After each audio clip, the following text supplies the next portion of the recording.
Sudarlun Wakil Ketua TP PKK Aceh Diah Erti Idawati mengunjungi sejumlah rumah miskin menyerahkan bantuan sembako di Nagan Raya Selasa 19 Mei 2020. Selain mendatangi langsung, istri PLT Gubernur Aceh menyerahkan simbolis bantuan sembako kepada warga miskin di Anjungan Pendopo didampingi Ketua PKK Nagan Raya Marwati Ibnu Ali dan Wakil Ketua Dede Karmila. Dia sebelumnya juga melakukan pertemuan dengan ibu PKK dan meminta peran aktif dalam pencegahan COVID-19. Rizky jaga mama ya.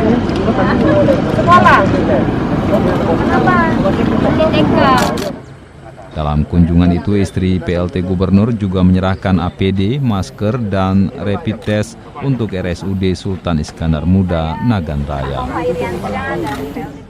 Dia mengajak masyarakat meningkatkan kewaspadaan dan mematuhi himbauan pemerintah terhadap protokol kesehatan. Hari ini kita kegiatan dalam rangka memantau kondisi masyarakat yang terdampak COVID-19, sekaligus kita menyalurkan bantuan-bantuan yang berasal baik itu dari pribadi maupun dari CSR.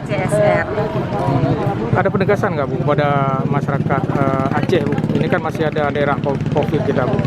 Ya, jadi walaupun dalam kondisi kita Aceh saat ini stabil ya terhadap COVID-19, tetapi ini justru waktunya kita bisa untuk mencegah ya. Jadi untuk persiapan, pencegahan itu harus ditingkatkan kedisiplinan dari masyarakat agar kita segera bisa memutus rantai COVID.